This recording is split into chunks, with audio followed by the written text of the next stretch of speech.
आप पे और आपके अपनों पे सलामती, रहमत और करम और फजल हो। हम CSSP MS NTS PPSC इन तमाम इम्तिहानों की तैयारी करा रहे हैं। अभी हमारी जो प्लेलिस्ट सीरीज़ है वो है अंग्रेज़ी से मुतालिक। हम अंग्रेज़ी की मोस्ट इंपॉर्टेंट वोकेबलरी करेंगे जो कि GRE की होती है, ग्रेजुएट रिकॉर्डिंग एग्जामिनेशन की वोकेबलरी। हमारा आज का सबसे पहला जो लफ्ज़ है वो है डिमीनिंग, DEMEANING। डिमीनिंग कहते हैं किसी को इंसल्ट करना, किसी को ह्यूमिलिएट करना, किसी को जलीलो ख्वार करने को कहते हैं, उसको डिमीन करना। ठीक है, दैट किसी बंदे को जो है ना छोटा महसूस करवाना डिमीनिंग कराना कहलाता है। He found it demeaning to work for his former employ. उसने ये कमतर महसूस किया, उसने ये छोटा महसूस किया, उसने ये घटिया महसूस किया अपने आप के लिए कि वो अपने गुज़श्ता मुलाजिम के लिए काम करे। मतलब जो बंदा पहले उसका मुलाजिम था अब वो कहीं बॉस बन चुका है और उसने डिमीनिंग फील किया उसके अंडर काम करना। अगला हमारा लफ्ज है जी डेनिग्रेट, DENIGRATE। डेनिग्रेट कहते हैं क्रिटिसाइज अनफेयरली, किसी को ना बस ऐसे ही तनकीद करना, किसी को ऐसे ही जो है ना उसको बदनाम करने की कोशिश करना, बेतुका किसी पे इल्जाम लगाने की कोशिश करना कहलाते हैं denigration. Is an un form of this thing. I did not intend to denigrate her achievements. मैं नहीं चाहता कि मैं उसकी कामयाबियों को डेनिग्रेट करूं। अक्सर लोग क्या करते हैं, जब आप कामयाब हो रहे होते हो तो they try to denigrate your personality, they try to denigrate your achievements. अक्सर हमारे जो लेग पुलिंग का जो प्रोसेस हमारे सोसाइटी के अंदर चल रहा है, that's something else, but denigration is something कि भाई क्या है कि कोई बंदा ना आपको नोटोरियस करने की कोशिश करे। हमने लफ्ज अभी तक तो नहीं आगे आएगा क्योंकि ये भी GRE का वर्ड है, NOTORIOUS। नोटोरियस कहते हैं कि किसी बंदे को बदनाम करना, तो ये डेनिग्रेशन जैसा है। अगला हमारा लफ्ज है इनमैस, ENMASSE। इनमैस कहते हैं ऑल टुगेदर, इन मास और क्राउड, इकट्ठा बहुत से लोगों को एक साथ ट्रीट करना या बहुत से लोगों को मुखातिब करना, इकट्ठा या तमाम लोगों को इनमैस कहते हैं। The senior staff resigned en masse. वो जो सीनियर स्टाफ था ना सारे का सारा, ठीक है, अब यहां पे सीनियर स्टाफ किसी एक बंदे की बात नहीं हो रही, स्टाफ की बात हो रही है। तो एज अ ग्रुप हम उन सबको ट्रीट कर रहे हैं, तो उन सब ने रिजाइन कर दिया इनमैस। इनमैस से यहां रिप्रेजेंट कर रहा है कि सीनियर स्टाफ पूरे का पूरा जो था उस फर्म का, तो दे रिजाइंड इनमैस, उन तमाम ने कर दिया रिजाइन। अगला हमारा लफ्ज है जी इंजॉइन। अक्सर लोग इसको कंफ्यूज कर देते हैं ज्वाइन के साथ। देखो दोस्त, ज्वाइन होता है मिलाना, इंजॉइन कहते हैं जो भी फरमान जारी करना, ताकीद करना। कोई बड़ा अगर कोई सुपीरियर अथॉरिटी से अगर आपको कोई ताकीद करता है, फरमान जारी करता है, आज्ञा करता है, हिदायत देता, हुक्म देता है, वो अर्ज करता है आपको कि आप ये काम करो, but he is on authoritative place, तो क्या हुआ, ही इंजॉइंड यू। क्या होता है, हमारे बड़े हमें इंजॉइन करते हैं भाई नमाज पढ़ो, हमारे बड़े हमें इंजॉइन करते हैं भाई किताबें पढ़ो। What we do, we don't do the thing, we don't do follow them. और बाद में हमें समझ आती है कि हमने गलत किया, फिर हम अपने बच्चों को कह रहे होते हैं, हमारे बच्चे भी फिर वो नहीं मान रहे होते, वो भी ऐसी नजरअंदाज कर रहे होते हैं हमारी इंजॉइनिंग को, जिस तरह हमने अपने बड़ों की इंजॉइनिंग को नजरअंदाज किया होता है। He enjoined them to fight bravely for their country। उसने उन्हें ताकीद की, उन्हें हुक्म दिया, इंजॉइन किया, उन्हें फरमान दिया, हिदायत दी कि वो अपने मुल्क के लिए बहादुरी से लड़े। इंजॉइन किया उन्होंने। अगला लफ्ज है जी जेंटील, GENTEEL। जेंटील कहते हैं पोलाइट मैनर्स को। अक्सर लोग ना जेंटील मतलब बड़ा सोफिस्टिकेटेड सा बनने की कोशिश करते हैं, और वो होते भी हैं, खासतौर के खवातीन में जो बहुत ज्यादा जेंटील होती हैं, जो मुहज्जब होती है ना, लड़के थोड़े थोड़े रफ से होते हैं, ये इनकी बेसिक नेचर होती है। मैंने अपने दूसरे चैनल पे एक वीडियो डाली थी, men the difference between men and women. उसमें बताया मैंने एक ये भी एस्पेक्ट था, the men used to be rough and the women used to be gentle. ठीक है, वो मुहज्जब होती हैं, शाइस्ता होती हैं, खुश अखलाक होती हैं। एक ही जगह पे अगर एक लड़की रह रही है तो वो कमरा बड़ा सजा हुआ होगा, बड़ा वो सही सा होगा, बट उसी जगह पे उसी फैमिली का अगर एक लड़का रह रहा है तो वो जेंटील नहीं होगा, वो कमरा खराब सा हुआ होगा। अब उन दोनों की नेचर में डिफरेंस नहीं है, फैमिली में ब्लड में डिफरेंस नहीं है, उनकी तरबियत में डिफरेंस नहीं है। The difference in the psychology. कहां पे है? साइकोलॉजी के अंदर डिफरेंस है। वो खवातीन के अंदर एक उनकी दिमाग के अंदर कुदरत ने एक इजाफी चीज रखी हुई है, that make them gentle. They live in a gentle poverty. वो अगरचे गरीब हैं लेकिन वो मुहज्जब किस्म के गरीब है। मतलब वो ये नहीं है कि बेशक वो गरीब हैं, बेशक उनके कपड़े पुराने होते हैं लेकिन धुले होते हैं, इस्त्री वगैरह होते हैं। जेंटील पॉवर्टी से यहां ये मुराद है। और अगर कोई खुदा ना खासा गरीब है भी तो उसे जेंटील तरीके से ही रहना चाहिए, मुहज्जब, शाइस्ता और खुश अखलाक तरीके से ही रहना चाहिए। अब ये नहीं आप गरीब हैं तो आप मतलब अगर हालात बुरे हैं, किसी के भी हो सकते हैं, तो आप जेंटिल ही ना रहें। अगला लफ्ज है जी हेजी, HAZY। हेजी कहते हैं जो अनक्लियर हो, जो अनसर्टेन हो। मैं बहुत तेज तेज बोल रहा हूं तो यू आर फीलिंग हेजी। आपको मेरी बातें हेजी फील हो रही हैं, अनक्लियर फील हो रही हैं, और इसलिए आप अनसर्टेन हो रहे हो। अगर मैं यहां पे ये लिख दूं ये वाला, तो आपको ये हेजी लगेगा। अब मैंने ये हैप्पी लिखा हुआ है लेकिन हेजी सा है। You are uncertain, you are things is unclear. ठीक, सो धुंधला, मुबहिम, गैर वाज़ेह जो चीज होती है उसको कहते हैं हेजी। सेंटेंस देखिए, I am rather hazy about the details of the arguments. ये जो आर्ग्यूमेंट्स इस लॉयर ने दी है ना, मैं थोड़ा इस बारे में गैर वाज़ेह हूं, इबहाम सा है मुझे कि ये जो आर्ग्यूमेंट्स इस लॉयर ने दिए हैं ये कोई थोड़े हेजी से हैं। ठीक है, I am not clear, I am not certain about the arguments. एक जी लफ्ज है काफी इंपॉर्टेंट है ये, हिंडसाइट। हिंडसाइट कहते हैं माजी को समझते हुए, बहुत इंपॉर्टेंट लफ्ज है ये। हिंडसाइट कहते हैं माजी को समझते हुए मुस्तकबिल के फैसले लेना। ठीक है, ये हमेशा कौन करता है? समझदार बंदा करता है। ठीक है, कि वो माजी को समझता है, माजी को हिंडसाइट करता है। माजी को, इसका मतलब है समझ, बसीरत, फहमो, फरासत। माजी को हिंडसाइट करता है। हमारे जो बड़े होते हैं जब हमें ताकीद वगैरह कर रहे होते हैं तो वो हिंडसाइट की बेसिस पे ताकीद कर रहे होते हैं, क्योंकि उन्होंने माजी देखा होता है। तो वो उस माजी की बुनियाद पे हमारे साथ हमें ताकीद कर रहे होते हैं, but we don't understand because we haven't hindsight. हमने माजी देखा ही नहीं है। कहते हैं ना, अकल बादाम खाने से नहीं आती, धक्के खाने से आती है। धोखा नहीं, धक्का लफ्ज। तो क्या है कि वी डोंट हैव ए हिंडसाइट। हमें माजी का इदराक अगर हो भी तो हम उससे सबक ही नहीं सीखते। पाकिस्तानी जो है ना वो कौम, उसमें हिंडसाइट नहीं है। हमने सिर्फ तारीख पढ़ी है, हमने तारीख से सीखा कुछ नहीं है। So we do not have a hindsight. With the benefit of hindsight it's easy to say it was wrong decision. क्योंकि हिंडसाइट के फायदे की वजह से हम ये कह सकते हैं कि ये फैसला गलत था। एक लफ्ज है जी इंसुलर, INSULAR। इंसुलर कहते हैं छोटी सोच के मालिक बंदे को कहते हैं इंसुलर। मतलब जो बंदा अपने खून, कबीले या मुल्क में ही इंटरेस्टेड हो, वो होता है इंसुलर। मतलब वो कुएं का डड्डू होता है, मतलब वो खुला समुद्रों जैसा नहीं सोचता, वो इंसुलर होता है। बस भी क्या, एक बंदे की नौकरी लग गई 7वें ग्रेड में, 6ठे ग्रेड में, और वो इंसुलर है। वो कहता भाई बहुत अच्छा हो गया, नौकरी लगी, बस लाइफ स्पेंड होगी। So that person is insular. On the other hand there is someone else, उसकी नौकरी लग गई है या नहीं लगी, वो कहता भाई मैंने तो प्राइम मिनिस्टर बनना है, वो कहता भाई मैंने कुछ बड़ा करना है। That is not insular. Insular is a person who think very small, जिसका सोचने का कैनवस बहुत छोटा है। वो कहता भाई मेरे घर वाले, अच्छा पाकिस्तान जाए भाड़ में, बस मेरे घर वाले सही रहे। फिर वो कहता भाई दुनिया जाए भाड़ में, बस पाकिस्तान सही रहे। फिर वो कहता बाकी प्रोविंस जाए भाड़ में, बस मेरा पंजाब सही रहे, मेरा सिंध सही रहे। So that person is insular. Don't be insular, one should be broad minded. किस जो है ना, इंसुलर मत बनो, बंदे को ब्रॉड माइंडेड, थोड़ा खुले दिमाग का होना चाहिए, उसको नैरो माइंडेड नहीं होना चाहिए। एक लफ्ज है जी ironic.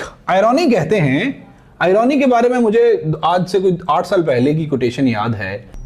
आयरॉनी is to say something, कुछ और कहना जबकि मतलब कुछ और होना। To say something while the meaning is something else.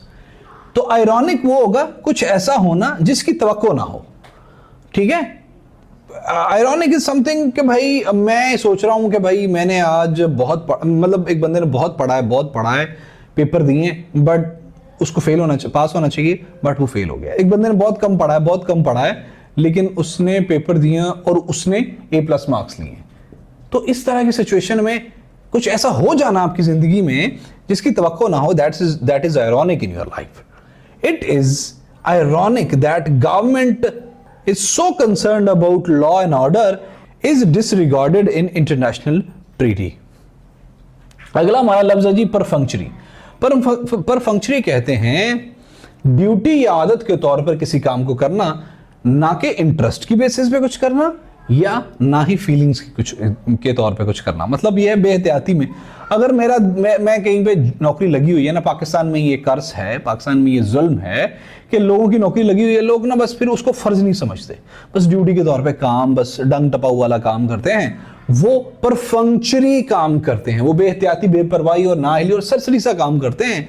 इसीलिए रेड टेपिज्म का हमारे मुल्क में एक बहुत बुरी लानत है हमारे मुल्क में कि लोग क्लर्क्स ऑफिसेज में जाते हैं, एक बंदा जो कि जिसका कोई काम है, वो अपने काम से गया हुआ बेचारा 10 मील 100 मील 50 मील 200 मील सफर करके गया हुआ है, और जो ऑफिस वाला है वो सिगरेट लगा के बैठा हुआ उधर, वो परफंक्चरी काम कर रहा है, ठीक है, वो दिल से काम नहीं कर रहा ही। अच्छा, रोटी उसने कमानी है, रोटी दोनों ने कमानी है, जिसने दिल से काम करना और जिसने परफंक्चरी करना है, लेकिन एक ने हलाल कमानी है, उसने थोड़ा दिल से करना, थोड़ी सी मेहनत ज्यादा हो जाएगी, और इसने हराम कमानी है और इसने बद्दुआएं अलग से लेनी है। फिर बाद में इसने ये कहना भाई मेरी औलाद सही नहीं निकली। भाई you are just reaping whatever you have sown, जो तुमने बोया है वही तुम अब काट रहे हो। So you did the perfunctory duties in your job, in your official duties, now you face the wind. इसका सेंटेंस देखें, they only made a perfunctory effort, उन्होंने बस एक आरजी सी, बेहतियाती, बेपरवाही वाली सरसरी सी कोशिश की टू हेल्प द रिफ्यूजीज, वो जो रिफ्यूजी था उसकी मदद करने के लिए। हमारा अगला लफ्ज है जी एसुएज, ASSUAGE। एसुएज कहते हैं किसी भी अनप्लीजेंट फीलिंग को कम करना, कोई भी नाखुशगवार मसले को कम करना, धीमा करना, उसको नरम करना, ठंडा करना, किसी भी मसले में तस्कीन हासिल करना या देना, उसको कहते हैं सुएज कराना। ये सिनोनियम एंटोनियम में पूछा जा चुका है। सुएज, ये पता नहीं किसका सिनोनियम आया था, लेकिन ये आया हुआ है CSS के पेपर के अंदर। एसुएज कम करना, धीमा करना, किसी भी मसले में अनप्लीजेंट फीलिंग को कम करना। The government had try to assuage the fear of people, सरकार ने कोशिश की कि लोगों के डर को क्या किया जाए, एसुएज किया जाए, कम किया जाए, धीमा किया जाए, नरम किया जाए, ठंडा किया जाए, उसको एसुएज किया जाए, उसको तस्कीन, तसल्ली दी जाए, उसको कम किया जाए। अगला लफ्ज है जी कासस बिली। कासस बिली कहते हैं CASUS, कासस बिली। इसका मतलब यह है कि कोई भी वाकया या सियासी अमल जो जंग का बायस बन जाए। देखो, बिली बिलिजरेंस से निकला होगा, आपको पता है बिलिजरेंस का मतलब होता है लड़ाई झगड़ा करना, तो ये बिल्ली आपने ऐसे याद रखना है, बिल्ली, क्योंकि बिल्ली लड़ती है ना, तो कासस बिल्ली, ठीक है, बिल्ली के जो वजह बने वो बस वो लड़ाई है भाई। तो इस तरह से आपने कोई इसको नमूनियम बना ले। बिल्ली का तो मुझे याद ऐसे रखा था कि बिलिजरेंस होता है लड़ाई का, तो casus belli, I think it's not an English word, it seems a French और लैटिन वर्ड। तो क्या है कि जो भी मसला अगर किसी जंग का, किसी लड़ाई का बायस बनेगा, कोई भी वाकया या सियासी अमल, तो उसको हम कासस बिली कहते हैं, ठीक है। The capture of just 2 soldiers, सिर्फ 2 जो फौजियों के पकड़े जाने पे, had been the casus belli for the invasion, सिर्फ 2 फौजियों को पकड़े जाने की जो वजह है ना, that become casus belli, that was casus belli for invasion. हमला, जंग शुरू हो गई, लड़ाई शुरू हो गई, हमला कर दिया उसने, this was the casus belli that 2 soldiers were captured. अगला हमारा लफ्ज है जी सेरेब्रल, CEREBRAL, सेरेब्रल कहते हैं, अच्छा आपके दिमाग के अंदर ना एक पॉइंट होता है जिसको सिरिब्रम कहते हैं, ठीक है, दिमाग के अंदर होता है, वो शऊर से मुताल्लिक होता है, वो इंसान को शऊरी और लॉजिकल रीजनिंग देता है। सो ये सिरिब्रम जो है ना, उससे मुताल्लिक है सिरिब्रल, जो आपके दिमाग से मुताल्लिक हो, जो शऊर से मुताल्लिक हो, जो मगज से मुताल्लिक हो, उसको सिरिब्रल कहते हैं। शी मेक्स सेरेब्रल फिल्म्स, वो शऊरी, दिमागी, मगजी जो है ना, वो रीजनिंग से मुताल्लिक फिल्में बनाती है, that deal with the important issues, ठीक है। तो वो जो है ना सेरिब्रल फिल्म में बनाती है जो कि इंपॉर्टेंट इश्यूज से को डील करते हैं। अगला हमारा है जी कोलैटरल, COLLATERAL, कोलैटरल कहते हैं जो किसी चीज से मुल्हिका हो, मुंसलिक हो, मुतवाजी और बराबर को कहते हैं। अच्छा, इसका मतलब होता है एडिशनल बट लेस इंपॉर्टेंट, जिसको सेकेंडरी कहते हैं। देखो, हम अक्सर कहते हैं कि पाकिस्तान और अफगानिस्तान की लड़ाई के अंदर कोलैटरल डैमेज हुआ है। अब कोलैटरल डैमेज से मुराद ये है कि जो डैमेज हुआ है ना, अब पाकिस्तान ने जो अफगानिस्तान का किया है तो अफगानिस्तान ने भी कोलैटरल डैमेज किया, मतलब वो कंपैरेटिवली कम है, ठीक है। वो एडिशनल मतलब वो थोड़ा ना कम है, वो सेकेंडरी टाइप का है जो उन्होंने हमारा किया है। लेकिन मुल्हक्का वो हमारी जंग से ही है, वो इससे मुंसलिक है, मुतवाजी भी हो सकता है, थोड़ा बराबर भी हो सकता है, but that would be less in the intensity, ठीक है। कोलैटरल उसे कहते हैं ना कोलैटरल डैमेज होगा, this is the same word. A collateral aim of the government's industrial strategy, जो सरकार की इंडस्ट्री से मुताल्लिक स्ट्रैटेजी है, उसका कोलैटरल, उसका बाहमी मतवाजी बराबरी या सेकेंडरी एम मकसद है is to increase the employment. उसका एक मकसद, सेकेंडरी मकसद ये भी है कि मुल्क के अंदर रोजगार बढ़ेगा। अगला हमारा लफ्ज है जी कोरोजन। कोरोजन ना नाउन फॉर्म है करोड़ की। करोड़ कहते हैं किसी भी चीज का गलना, तहलील होना, या उस चीज का आहिस्ता आहिस्ता कटते जाना, कम होते जाना। The process of becoming worn away, गलना सड़ने का जो प्रोसेस होता है ना, ग्रेजुअली किसी चीज का कम होते जाना, गलते जाना, सड़ते जाना, खराब होते जाना, फॉर दिस लॉजिक उसको कहते हैं कोरोजन, ठीक है। 20th century will be remembered, जो 20वीं सदी है वो याद रखी जाएगी तारीख के अंदर for the corrosion of moral values, क्योंकि 20वीं सदी के अंदर कोरोजन हुआ इखलाकी इकदारों का। 20वीं सदी के अंदर कोरोजन हुआ बड़ों के एहतराम का। 20वीं सदी के अंदर कोरोजन हुआ किस चीज का? इखलाकियात का। कोरोजन हुआ मोहब्बत का, कोरोजन हुआ खुलूस का। तो आहिस्ता आहिस्ता 20वीं सदी को याद रखा जाएगा कोरोजन के लिए, जो इसने मोरल वैल्यूज काज की हैं उसके लिए। एक लफ्ज है जी डिबिलिटेट, DEBILITATE, डिबिलिटेट कहते हैं कमजोर करना, ज़ईफ करना, नातवा करना। डिबिलिटेशन आमतौर पे जब बंदा बूढ़ा हो जाता है ना, तो डिबिलिटेट वैसे हो जाता है। बाज़-औक़ात बंदे को बीमारियां भी डिबिलिटेट कर देती हैं, बाज़-औक़ात बंदे को भूख भी डिबिलिटेट कर देती है, बाज़-औक़ात बंदे को और भी परेशानियां भी डिबिलिटेट कर देती हैं। आजकल तो शुगर, जो डायबिटीज है, वही सबसे ज्यादा डिबिलिटेट करती है। और शुगर भी हमारी डाइट की वजह से ही है। हम जब GSA पे आएंगे तो मैं आपको बताऊंगा कि किस तरह आप एक बैलेंस डाइट लेके ये डिबिलिटेशन से बच सकते हैं, ठीक है। हम GSA में काफी ज्यादा इंपॉर्टेंट चीजें करेंगे, that would be dealing to our वो 4 कॉर्नरों वाला जो हमारी डाइट है, जिसमें आपको सब चीजें लेनी है। आपकी प्लेट में क्या होना चाहिए? बैलेंस डाइट होनी चाहिए, that we will be talking about. लेकिन अगर आप बैलेंस डाइट लेते हो तो there would be less chance to be debilitated. देखो, केमोथेरेपी जो उसने कराई है, उसने उसको एग्जॉस्ट कर दिया है और डिबिलिटेट कर दिया है, ठीक है। उसको केमोथेरेपी की वजह से ही इज एग्जॉस्टेड, थक चुका है, वो थोड़ा ढीला कमजोर पड़ चुका है और कमजोर हो गया है। अगला हमारा लफ्ज है जी डिफाइल। डिफाइल कहते हैं डिस्ट्रॉइंग द प्योरनेस, ठीक है। डिफाइल क्या होता है?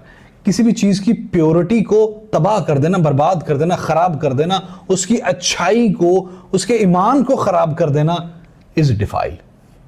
गदला करना, मैला करना, नापाक करना, इसका जो मानी है, ठीक है। डिफाइल गंदा करना, मैला करना, नापाक करना, उसकी प्योरिटी को डिस्ट्रॉय कर देना इज डिफाइल। पाकिस्तान इंडस्ट्री, जो पाकिस्तान की मीडिया इंडस्ट्री है, ड्रामे हमारे क्या कर रहे हैं? डिफाइल कर रहे हैं the character of young generation. जो इंग्लिश लिटरेचर है वो डिफाइल कर रहा है हमारे स्टूडेंट्स को। जो हमारे इनकॉम्पिटेंट टीचर्स हैं वो डिफाइल कर रहे हैं हमारे स्टूडेंट्स को। जो हमारे गवर्नमेंट सर्वेंट्स हैं वो डिफाइल कर रहे हैं, क्या कर रहे हैं? वो हमारे जो लोगों को के किरदारों को डिफाइल कर रहे हैं। सो डिफाइल करना to destroy the pureness of any character, of any good thing, of any value, right? Defile करना, गंदा करना, मैला करना, नापाक करना। अगला एक लफ्ज है जी पेरिया। पेरिया आपने जरूर पढ़ा होगा अगर आपने पाक स्टडीज को इंग्लिश में पढ़ा हुआ है तो। पेरिया अछूतों को कहते हैं। इंडिया के अंदर 4 जातें होती थी और उनमें से एक थी, कौन थे? शूदर।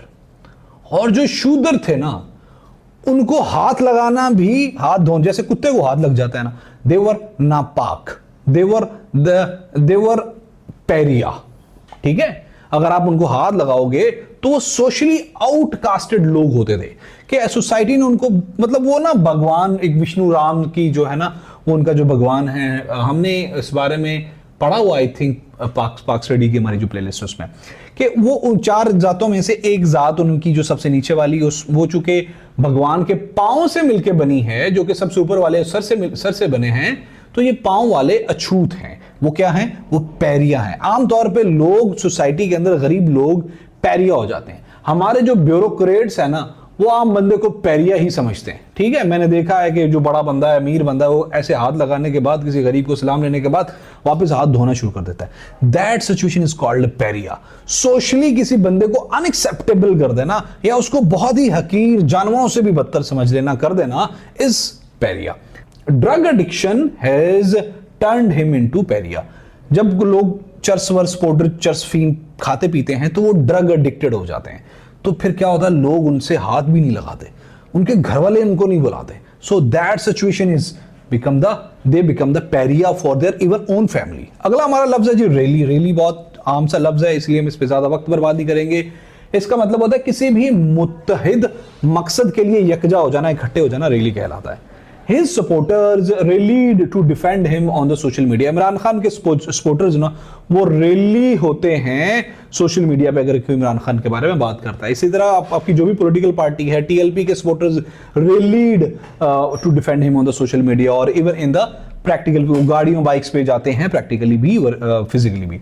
एक लफ्ज है जी स्कैंट, SCANT, स्कैंट। स्कैंट कहते हैं महदूद को, कमी को, किल्लत को, किसी भी चीज के कम होने को स्कैंट कहते हैं। जो कि हार्डली इनफ हो, जो बहुत मुश्किल से पूरा हो रहा हो, उसको कहते हैं scant. He paid scant attention to what I said.